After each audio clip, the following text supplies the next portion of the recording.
When I was in school, I really liked to draw. And one day I drew a sketch of a little guy. And what I also did was give him a name. And I thought, I'm gonna make you sentient. After all, I made him. And why couldn't I make him conscious just by assuming that he was? So here was this person before me, in a shirt with a badge and a name on that badge, and a mind that I came up with him to exist. And I look at this guy, and some cruel part of me thought, does he feel pain? And the part of me that made him, without hesitation, said, of course he does. And so the next thing I did was leave him on the table where he was born and make sure that piece of paper where he lived stayed intact and safe. It all lasted about a month, until one day I couldn't find him there, nor anywhere else. Somebody had probably thrown him away, and that somebody is probably me a day before, cleaning my desk. So that was the day when he died.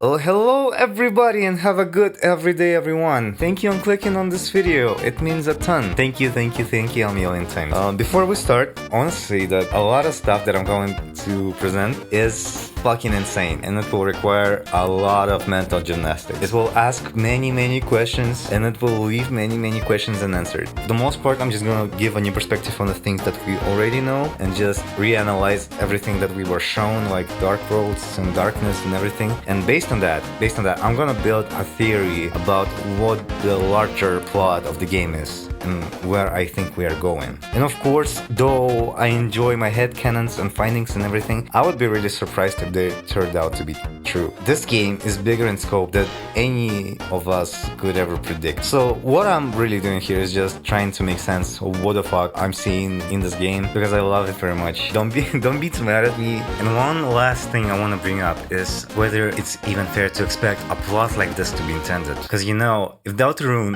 was conceptualized long before Undertale and like long before the community reaction to it, can we even assume that everything within it was pre-planned? Or would it be a stretch to think that Toby Fox is a genius mastermind who knows everything that's going to happen over the next 15 years? I don't know, but maybe Undertale and Deltarune, all of it was designed in such a way to make us feel a certain way. And with that in mind, can it be real if we so decide? Alright, let's begin. Let's first establish the ground rules and terms and everything we already know about the game. Souls are the biggest lore element in the franchise, human souls specifically. They power everything living, they represent players' input in the narrative. Or is that so? Let's identify the properties as they shown in the game. First, they can be extracted from a being without extreme effort. This is specifically in Deltarune, unlike real life and unlike Undertale, which canonically makes Undertale more realistic. It enables save and load mechanic, at least in Undertale. Souls emit light. We can see that in chapter 4 and in fountain closing sequences. Souls are drawn to darkness. When we close the fountain, it's not Chris throwing the soul towards it. Soul just flies there by itself. Souls are capable of wielding and storing determination. It isn't as big of a narrative point in Deltarune, at least yet. Determination is still a real power in the game. It is the power that opens the dark fountain. Soul is the one participating in the battle, and battles are diegetic in the game, but it's not just pulling punches and directly attacking each other. The damage and healing are not physical, but it's still real. It is also seemingly extremely related to darkness in some way, because battles only happen in a dark world. And of course, hosting the player. Chris's soul lets us interact with the world through its soul. Light world!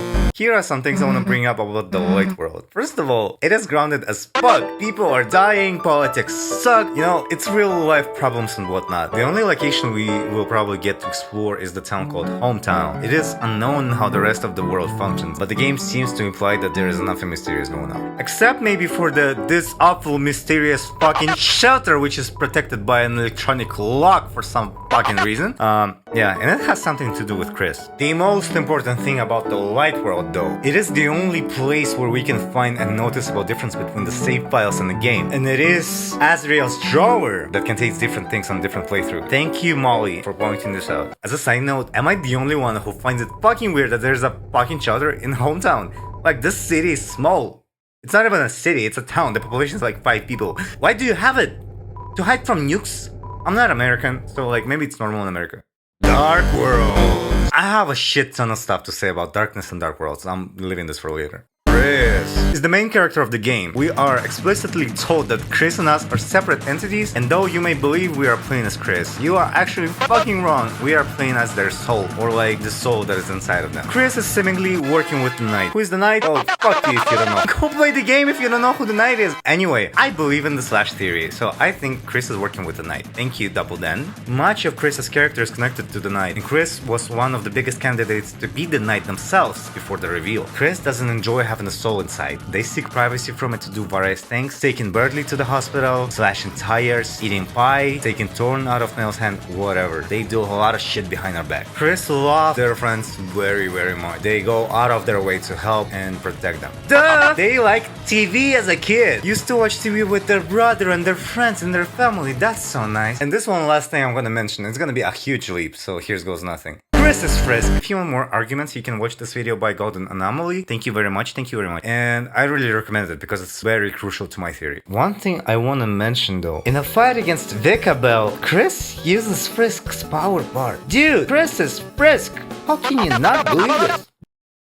Das. December Holiday is Noelle's lost older sister. She is explicitly lost and not dead. I don't see her grave anywhere. It is heavily speculated in the community that this is lost in the Unused Code of the game. She also must be connected to everything going on in the game because she is extremely mysterious and thus super important. As a character, Des is super physical and super fucking cool. She rocks, she smokes, she fucks, she beats children with a bat, she ice skates, and many more stuff beyond that. And she's probably like the coolest and the most awesome person in the whole fucking world, except for the fact that she is missing. She's referenced everywhere, all around the place. You know, the password on Dreamers TV is 1225. Quick stop, why are we so sure 1225 refers to Des specifically? Because like, I get that it's December holiday, but like... Noel and Chris also have names different to Christmas. Like, Noel is Christmas in French and Chris is like short for Christmas. It's confirmed by Rudy if you didn't know. The whole point of the game is that we have to find her. I want to point this out specifically. I think Chris and Des had a really close relationship because, I mean, they were growing up together, almost like an older sister, younger brother type relationship. Even though December was protective of Noelle and she was punishing Chris for pranking her, she still was an authority figure in a way, the one they were looking up to. And with that, I think we're good. These topics are the most important for the upcoming conversation, though I'm pretty sure you know the rest of the canon too. If you don't, I recommend you watching the Device Theory series. It provides the most thorough analysis of everything going on in the game. And now I want to move on to the world building, or more specifically, the batshit insane stuff I mentioned before. First things first, the game from the very start draws a distinction between light and dark. It lies at the core of this universe. These two worlds exist in parallel, and the story we see is a story of both of them intertwining. However, one thing I never saw mentioned, the dark worlds we visit are still a part of the light world. They take place within the light world spaces, with the light world objects as their population. And yes, we call them dark worlds, in a way like worlds formed with darkness or used in darkness, but they don't originate there. Everything that makes up dark worlds, locations, people, aesthetics, it all comes from the light world, and there they stay when the fountain is sealed. The fountains, these are the main elements at play here. They open a way for darkness to be spilled into the light world, and weirdly enough, I don't think I ever saw this question asked, where does it spill from? Because what it does, darkness powers inanimate objects and gives them consciousness, which is based off how the object is perceived by lighteners. Darkness turns the TV into attention-seeking host whose main desire is to entertain the viewer, help to escape them from their problems. Task Manager software becomes an animal trainer. By the way, its purpose is to manage. Chessboard, playing for figures to move on, becomes a physical road, physical plane. Darkness' identity in our dark world is heavily rooted in the way they are perceived by lighteners and how significant they are to them. It wouldn't be a stretch to say that darkness personifies the objects by exaggerating them. It turns emotion, association, a concept into a form, a substance, a motivation of the dark world beings. And this is of course different from the real world. The real world is bland and it's hard to make sense out of it. It's hard to make sense of yourself and of your feelings. But what if you could just confront it as easily as opening a door, where simple actions would have so much more weight, they would have so much more effect, where you can switch the screen off to escape a fight or say something nice to win a battle, where you would mean so much more, where things would mean so much more. Isn't it something we seek as living beings, to mean something and to be surrounded by things that mean something? Wouldn't that be heaven? So, the main goal of the game, as stated in the prophecy, is to banish the angels heaven. This cryptic piece of religious text never made sense to me. Isn't heaven supposed to be something good? Why would we banish it? Well, here's what I think. Heaven is the name of the place beyond fountains, the origin of darkness, the dark world. And why would I say this? I really think it makes so much more sense in this context, you know? Heaven isn't physical, it's purely cognitive, psychological, emotional realm. One where you would be absolutely submerged in your dreams, unbothered with anything outside. It's literally an escapist fantasy at its maximum, and fantasy is the key word here, because darkness isn't real. It only exists to symbolize absence of light. A shadow exists only as a trace of physical object cast in light. It can only be perceived in relation to light. Darkness by itself is homogeneous. All the darkness is the same darkness, the same material. Things after all get twisted in the dark, but why do they get twisted in the dark? It's because the void filled with darkness gives an object the resource to turn its perceived traits into an actual physical manifestations. I hope you see where I'm going with this. I get that this explanation is probably a bit short, but trust me, we're gonna get more detailed as we move forward. For now, I think this works pretty well, narratively and thematically, because heaven is a pretty big word to use, and I think if it's actually describing the other realm beyond our physical reality, the dark world, then it would make sense to use such a big term for it. I also want to mention that I got this thought in my head when I watched Jaru's livestream theory. So thank you, Jaru. Thank you 1000 times. Thank you. With that said, we now can see that Lightners have an incredible power. Their souls can project consciousness through emotional meaning into the object. The more emotional value an object holds to the Lightner, the more vivid and complex the darkened version personality becomes. Is this power determination? I'm not sure, because of course, determination is the force that can open a tier in a physical world to heaven, also known as Dark Fountain. And we also know that all Lightners have it, because it's not only Chris who affects how Darkners turn out to be, like everyone does, and also like Susie can open the fountain, so like determination is accessible to everyone. But is determination directly responsible for giving life and mind? I don't know. Maybe we will know at some point. Right now, I have no clue. One way or another, forgotten objects become statues. They become lifeless shelves of their previous self. And while being forgotten isn't necessarily death state, they can be reanimated, but it still happens because when the emotional value of a thing fades, it becomes nothing special. They become statues that tell you what they were, but they lack the ability to mean anything. You see, the key part here is Darkners have no freedom over who they are, their identity basically. We'll continue this conversation later though. Right now, I want to mention that the relation of Dark Worlds to Lightners is somewhat similar to games' relation to us. This is something I picked up directly from the device theory. I mean, Deltarune is a game, a fictional one at that. It makes you feel things, and that's true, but also, I don't think Dark Worlds are fictional. They are manifestations of real-world emotions, projections of them onto physical objects. By that logic, Deltarune also exists in the physical world, which it surely does, because I played it like yesterday. Just like in a game, we as players feel a certain way about it, and we project our emotions onto it because it means something.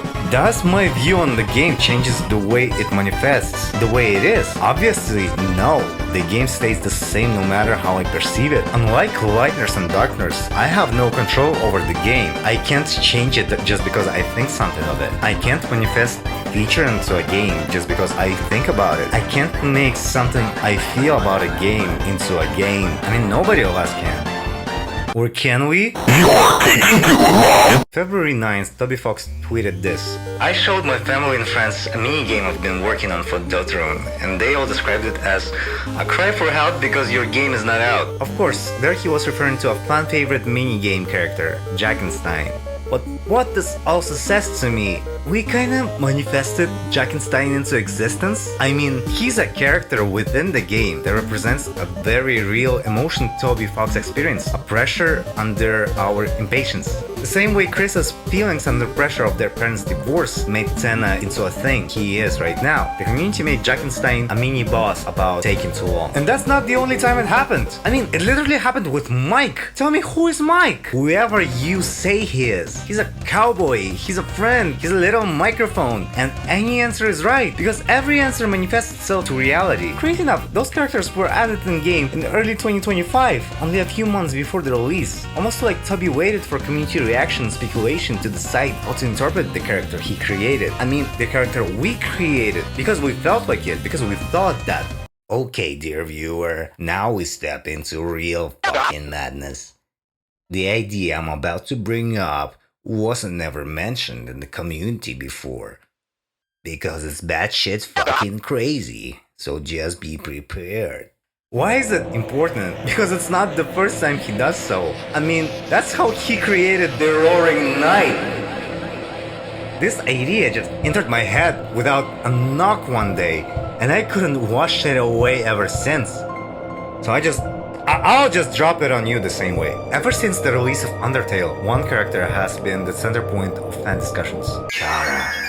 The first human to walk the underground, the human who almost manipulated Azrael into murdering people for their souls, and who got him killed, the one who takes our control in the genocide route, the one that empties the underground by killing everybody, the angel of death, the absolute batshit evil that haunts Undertale narrative. She emerges from the darkness, from a black screen, and tells you of her intention to empty every world, planning on moving to the next one. Chara is the Roaring Knight. But not in the way you already assumed. And for those of you who stayed despite this awful fucking take, let me explain my point. Roaring Knight is the fandom's projection of Chara, a collective image of this horrific and evil constructed by years of speculation. The Knight, they embody what the community feared Chara to be. She's manipulative, detached, powerful, a chaotic force of darkness. And we manifested them into Deltarune the same way we got fucking Pluie by reading through Chara's words at the end of Genocide Route, literally. Roaring Knight is an unstoppable force of evil created by the player. So here's that. This is the second human theory. Chara is the Roaring Knight, and it's really evil and really bad.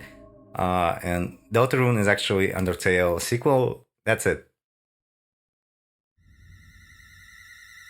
Except I'm not even halfway done. I know it is a huge leap to say that Chara, a major character in Undertale, is Roaring Knight in Deltarune. But trust me, it's gonna make a little more sense than now. And very soon. Thank you. Mr. For now, shall we talk about something else? We need to take a little detour to get back on the route. Let's talk about the Unused Code, yeah? The one that everybody assumes is written by Des. Let me read it out loud for you. Where am I? Hello? Anyone? Is anybody out there? Someone, anyone, can anyone hear me? It's dark. It's so dark here. Someone, anyone, if you can hear me, say something, please. No one can hear me, can they? I guess not. To be honest, I'm not even sure if I can hear myself. It's so quiet here, and yet sometimes I swear I hear something like scratching. What is this place anyway? How did I get here? As if I haven't asked myself that question a billion times already. I always did have that nightmare, walking into the darkness, with the light shining from the doorway. Then the door slams behind me and everything goes black. Is this that nightmare? Or was everything else a dream? I'm starting to lose the track of time. Has it been days, hours?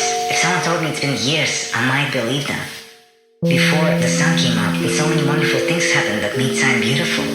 Things like breakfast or late night TV. In this place, I don't eat or drink anymore. I can't tell if I'm awake or dreaming. I can't even tell if I'm dead or alive. It's just nothing but pitch black silence, except for the noise. The scratching noise I sometimes hear. This sounds crazy, but even though no one can hear me, when I hear that noise, I feel like someone's listening. Anyone, if you're there, thank you.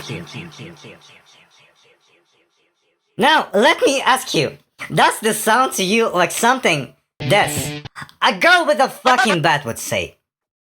I might be fucking crazy, but hear me out on this. This is something Chris would say. I mean, beautiful things like breakfast and TV.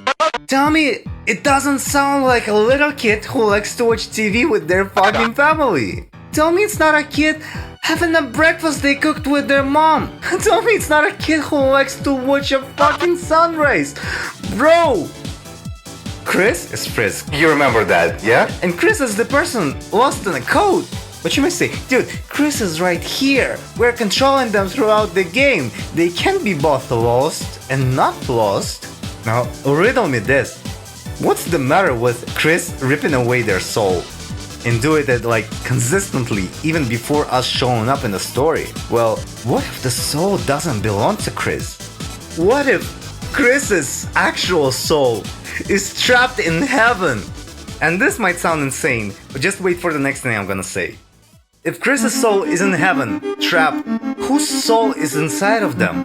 The one we are controlling? Or better I say, playing as? Who else in this story has a red human soul? Des! It's Des!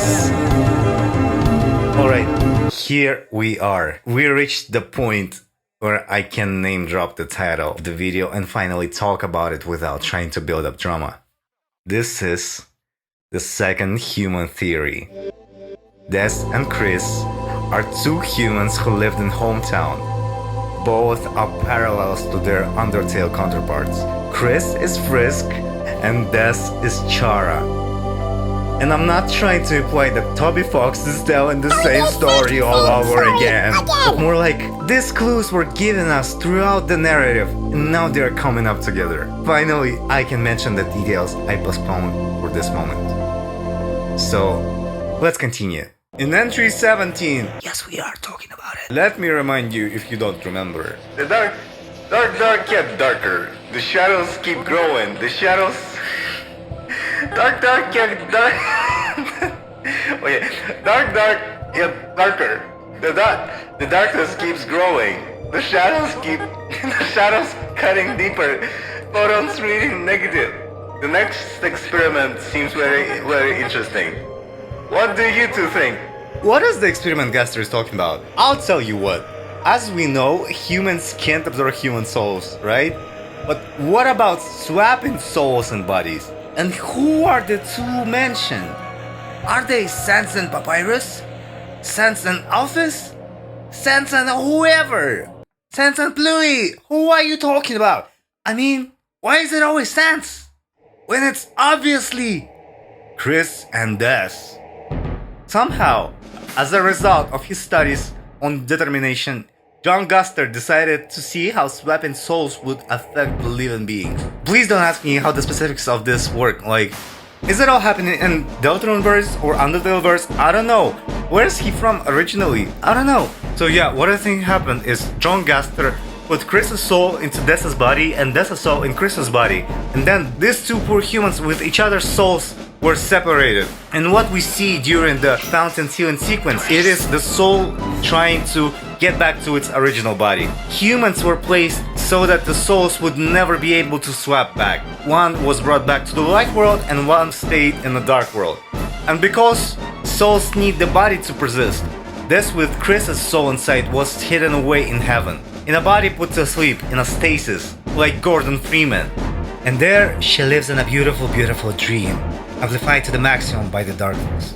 It is also important to mention that though I'm not yet sure, I think souls are responsible for emotional memory, while the body and mind contain the real memory. So Chris having the soul of Des doesn't mean they get their personality per se, but maybe like her instincts and maybe like her skills, like playing guitar and stuff. They still have their memories, but their general feelings about stuff change. And that's why Chris still knows how to play piano when they're in control. It's their muscle memory. But on the other hand, when the soul is in control, Chris can flawlessly perform guitar solos. I wanna make one thing clear right now. I don't like the whole meta-narrative thing. I believe that Deltarune story is contained within itself and will work just fine without the idea of a player. Because of course Undertale is kinda about the player's hunger for content, violence and everything. And we as a player directly dictate how Frisk acts. But I think player-game relationship is more of a statement of the game itself, but it's not within it per se. Do you get me? Frisk isn't like canonically possessed by an almighty player. They're just people. It's their actions that awaken Chara, not our desire for content and violence. Frisk is a character with this crazy power. The story isn't about the player directly. It is just a meta commentary, not meta element, in my opinion. The fourth wall is still in place, even though they're talking about us between the bars, you know? It's very unlike One Shot, for example, where we as a player directly have this role of a god who guides Nico to some goal. Or like fourth wall break in Doki Doki or something. I hope you get me on this. And just like Undertale, Deltarune is a similar thing. I think we don't exist within the narrative of Deltarune, and we play as Soul of Death. We are not some mysterious force. I will talk about it later. This idea is the sole reason this theory exists. It's like, you know, at first we thought we control Chris, but then it turned out that Chris is their own separate thing. Now we think we control the soul. But what if the soul is their own separate thing too, you know? At the end of the day, we are still just following some predetermined narrative. You see, player can't be natively be written in a linear narrative like this. We always play some specific role written in the script, and it doesn't make the story any worse. But I'll talk about this later. That's the part I'm talking about. So yeah, and one of the results of this experiment John Gaster did is the power of determination at its fullest capacity. This soul is so determined to get back to its original body that it can rip a tear in space just to bring itself back. But here comes the but. I hope you remember when I said that the Roaring Knight is community's projection of Chara on Deltarune. They're like dark version. Well, I wasn't fully correct here. You see, the Roaring Knight isn't only a meta character commentary on the particular character perception. Because you see, even though the meta element is important at play, I don't think it is the founding element of this whole thing. I wanna draw an equality sign between Death and Chara right now, because yes, I think these two characters are the same concept in a way. But also, I want to expand on this idea now. And I want to list the things I think they are all at the same time. First, they are community's projection of Chara. Second, they are in-game characters' projection of Death. I mean, their feelings of her, their memories of her. It's a physical manifestation of grief, loss, and mystery over her disappearance, and her dominance and huge balls over Chris specifically. And the last and biggest one, I think it is Death's Fursona. Okay, let's talk about Ralsei now. Ralsei is Chris's Fursona. Nobody's arguing that, right? You all know the evidence. Their name is an anagram of Chris's brother. They look like a dreamer. They always seek support from Chris.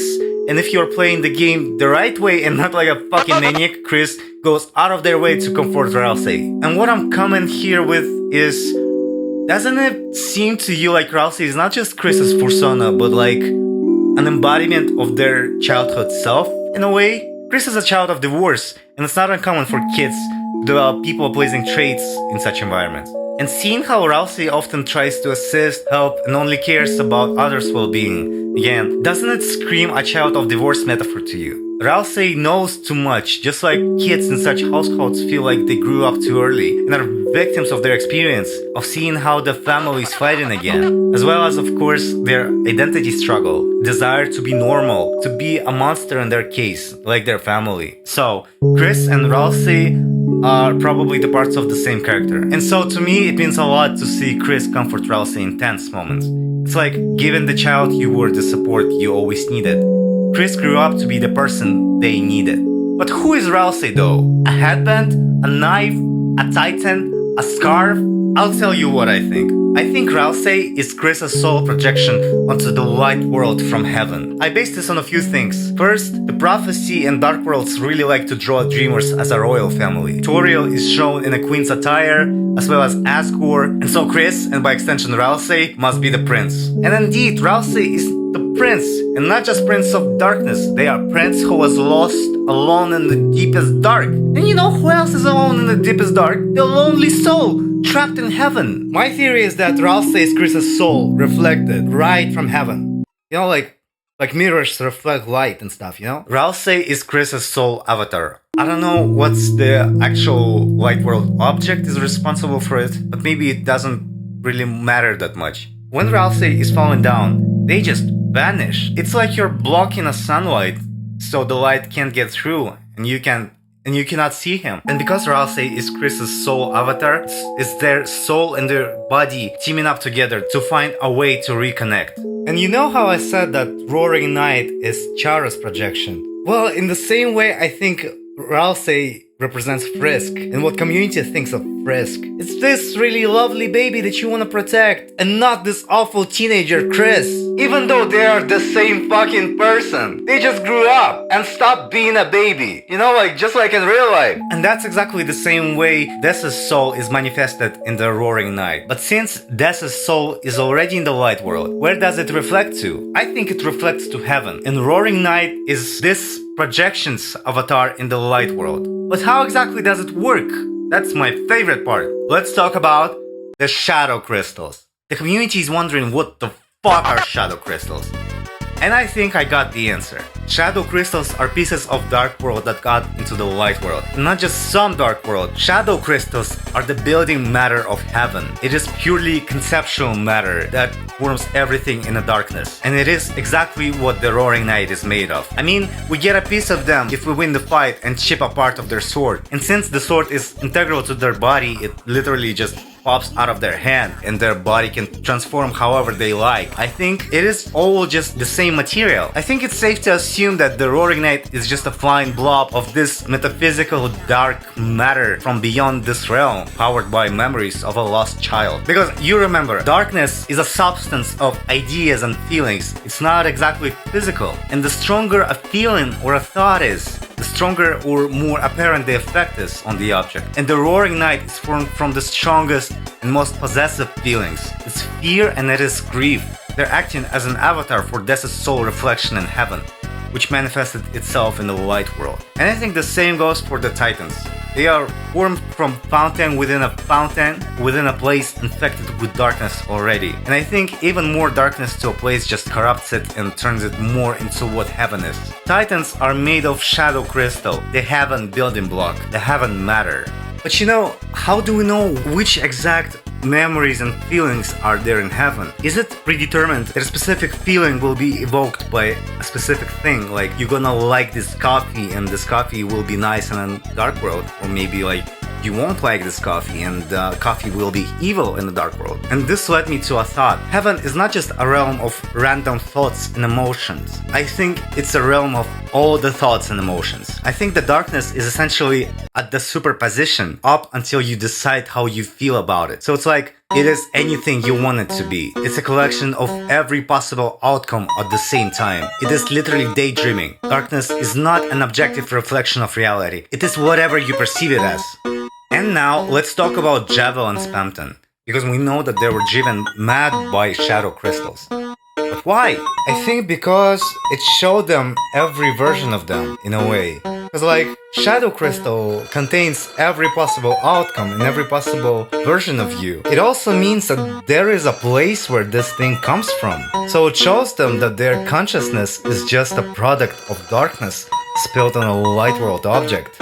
And I know that there is a theory that Spamton was driven mad by learning that he's just a spam email or something, but like it's different. Imagine learning that your whole identity and your whole being as you are is based off someone's experience with you, of how somebody perceives you. And now you get this shadow crystal that maybe they could use for their advantage. I mean, it would be really helpful in battle to use shadow crystal to create whatever you want it to be, you know? An ultimate weapon in a way. And also to see in this superposition every possible outcome of a battle. But also what it tells you is that you have no freedom, because you don't have a soul to charge an object with emotion that could be transformed into a real personality trait or a strength or like anything. Only lightners have control of what darkners become. And this is insane, because like it means their life doesn't belong to them. I guess that's why Spamton wanted to get Chris's soul, because they wanted to be the big shot, the one who makes decisions, the one who chooses, the one who is in control of their own life, their own identity. And Javel was driven mad because, well, Javel just adopted basic absurdism philosophy, I guess. Or an equally possible idea is that maybe Spamton wanted to get Chris's soul so they could tear a hole in reality as well, so they could go to heaven and live there because they loved Shadow Crystal so much, maybe. So here's that. And I find it really amusing with that said that the only time we get to see heaven is in the vessel creation sequence. And like the vessel is whatever you think it is. Their traits and their looks is whatever you decide what they are. Their traits and their looks is whatever you decide. The vessel is in a superposition until you make a conscious choice to put their parts into stone. That's kind of the explanation for how Asriel's drawer is filled with different things on different save files. We just got the universe of Deltarune in the state it is in the moment when we chose a specific slot. It's like trying to stop a super fast video at the right moment, at the exact frame. And yet some things just slip. You can't do it perfectly. It's just like trying to remember a long forgotten memory, to pick one out of all of them. One specific day in the life of this room. But there were so many, and so you just happen to recall it all a little differently. And at the end, it ultimately doesn't even matter. It's not about what was in the room, not about what room it was even. Was it even a room? It's about how those moments made you feel, because that's how souls work. They don't remember the specifics, they only remember how you felt. You just know it by heart. So is it that you forgot something? Let's talk about the prophecy. At first, we all just assumed the prophecy was a Dark World thing. But as we mentioned, the Dark Worlds we visit are actually just amplified versions of Light World and Lightner's experiences with it, right? And I'm just kinda curious, like, is the prophecy religious? We know how religion works in real life and that it has a specific function within the society. But the prophecy in the game is vastly different. It is like, what is it even? Here are the lyrics of the hymn the Lightners sing in chapter 4. Heaven knows the story we've born from our hearts, of the shadows cut in deep and the heroes that save us. Heaven knows the beauty of the soul and we weep the majesty and pray we not forget the tale of Deltarune. Honestly, what the fuck? The first line is definitely about what we spent some time discussing. Heaven contains the stories that are formed by souls from the real world. But what about the other lines? The second must be about the battle between the knight and the heroes. But like, what does that even mean to not forget the tale of Deltarune? And how is it a religious thing? I guess it's not like a big religion in like real life. There's no omnipotent god that they pray to. It seems to be more like Zoroastrianism or something. Please look it up yourself. I'm not a theologist, I don't know anything about it. The point there is that this belief is focused on some version of the future Lightners are essentially moving towards. And it is cemented in the belief they have. And it's kind of weird because their world in the darkness is actually true. And like, this whole thing is not paranormal or anything, it's like actually real. Dessa's disappearance is not, I repeat, Dessa's disappearance is not like paranormal. It's not like Stranger Things, where like this kid got teleported to a freaky version of the real world. Like imagine if Stranger Things had a religious text that specifically said that this boy will be teleported to this place and like Millie Bobby Brown will be using telepathy or something. And it all was written in the Bible. Like imagine that. It drives me insane that Deltarune is like an actual thing within the game. It is mentioned here, it is mentioned by Gaster and probably somewhere else as well. Like it's everywhere. In Undertale, Deltarune refers to the legend that an angel will return from the surface and clear the underground of monsters. And the angel is obviously Asriel on the pacifist route and Chara on the genocide route. But here, can we even interpret it in any way? I mean, can you even guess that Asriel will appear at the end of the game while playing like Waterfall? I don't think we're meant to understand the prophecy yet, but I don't know. Maybe I am the idiot here. But wait, why does Rousey says he knows so much stuff he doesn't know when to say it? I guess it's because he's Chris's soul within heaven. And there he experiences every version of reality all at the same time. He lives in this superposition. And I guess like everyone would be confused as fuck. So yeah, prophecy probably refers to something. Like it must somehow relate to what we are going to experience going forward. But I think it's intentionally vague so that we don't focus on it too much. I feel like it's a red herring because it's so easy to fall for it. Like look, there's a piece of lore that's going to tell you what's gonna happen. So like, let's make a theory trying to decipher it. And it's crazy that like people were doing this in real life for like ages. You can actually study it in school and like get paid for it. That's crazy. Let's get back to the theory though. What is the roaring? I think we don't know shit about what roaring is. I mean, it must be related to the end of the world somehow. Like, the world would be covered in darkness thing, you know? But how specifically does it work? Is it really night's goal to cause the roaring? Well, within this theory, we assume that darkness is this metaphysical substance that reflects being's experience on the physical world. It is in superposition because it essentially needs a host. The darkness needs an object that is perceived somehow to cover. It needs an observer, and without one it contains every possible version of emotion at once. And when it leaks onto a thing, it gets imbued with a personality of sorts. For a little, it now matters something to someone, you see it in a certain way. For more, and it will gain consciousness, but not freedom over itself. For even more, and this thing will contain every version of itself, and the darkness will solidify itself over it into a shadow crystal. And that's what I think the roaring is. The darkness breaking the barrier and overflowing the physical world with unfelt emotion, with nobody to feel it. The world will become everything, everywhere, all at once, with nobody to observe, with nobody to pick what it actually is. And this is obviously a bad thing to happen. But do I think it's the goal of the night? I wouldn't say so. In fact, I think I have a version of events that could explain why Night acts the way they do and why Chris acts the way they do. Let's talk about predictions. So what happened? Des and Chris got their souls swapped. Maybe they hardly even remember it. It is implied that Chris suppressed their memories about the incident. So one way or another, this suppression and potentially therapy led the soul to essentially forget what they are. I mean, this is literally the point of therapy in a way. It is meant to heal your soul. But what if soul is not yours? Instead of healing it, rewiring it, it just forgets what it is. That's why when we start playing as the soul, we have a blank page.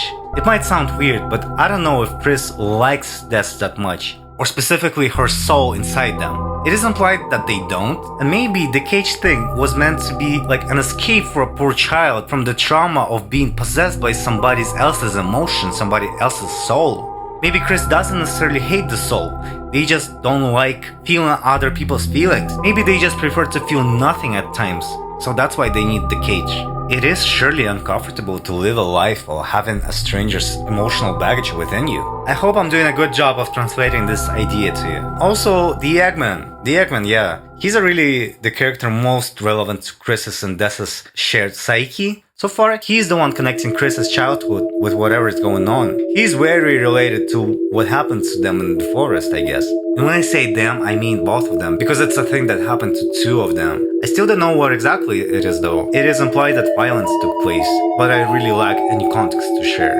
Maybe Eggman is really a therapist that tried to bring back Des's soul, or vice versa, to suppress it. We will see, I guess.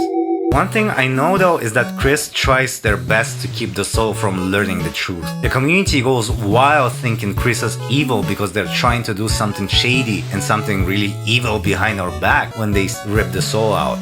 Hey, you remember when I said I'll talk about it later? I wrote that paragraph just a second ago, and now I'm gonna continue that here. It's like a wormhole in the script, you know? I wrote it just now, but you heard it some time ago. I don't know how. To me, this idea is linear, but to you, it's what?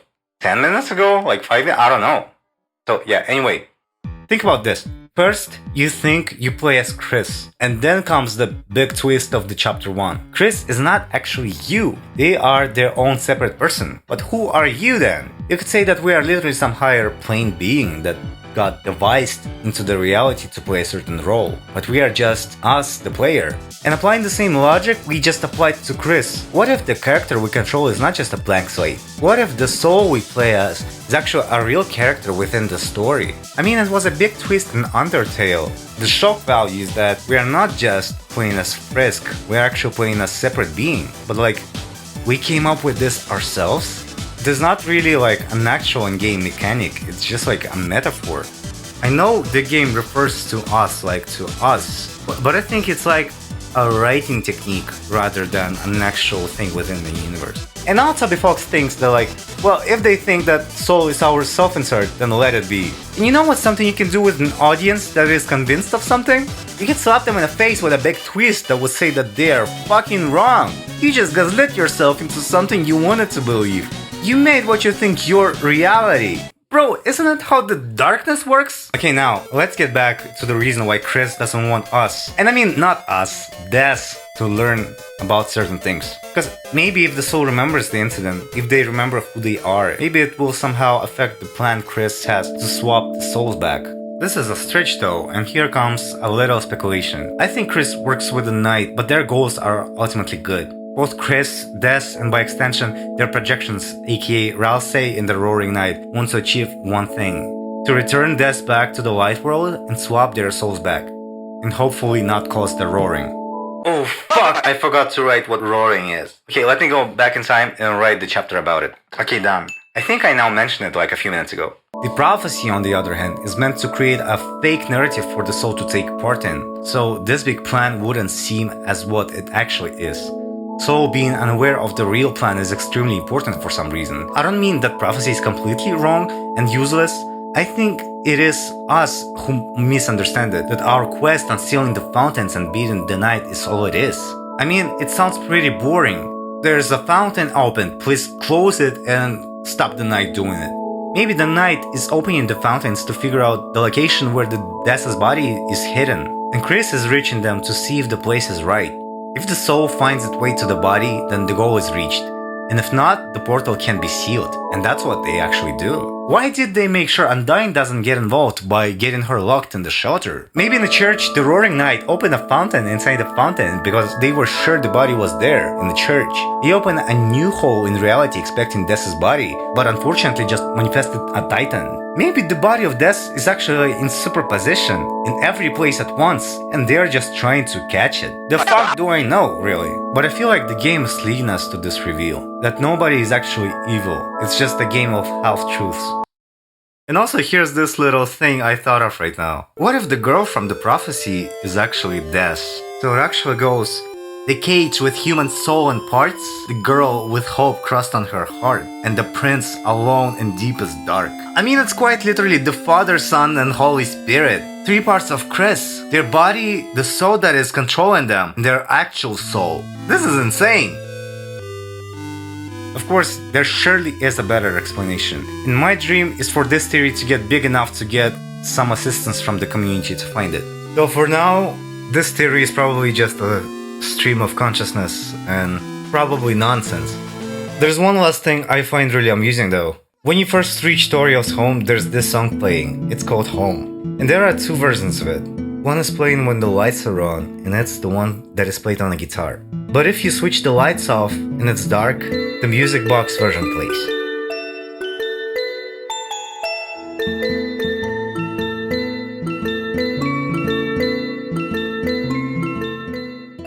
The same goes for The Lost Girl. There are two versions. One is played on the guitar and one is played on the piano. And it feels like through space and time, in every universe, Des is playing the guitar and Chris plays the keys.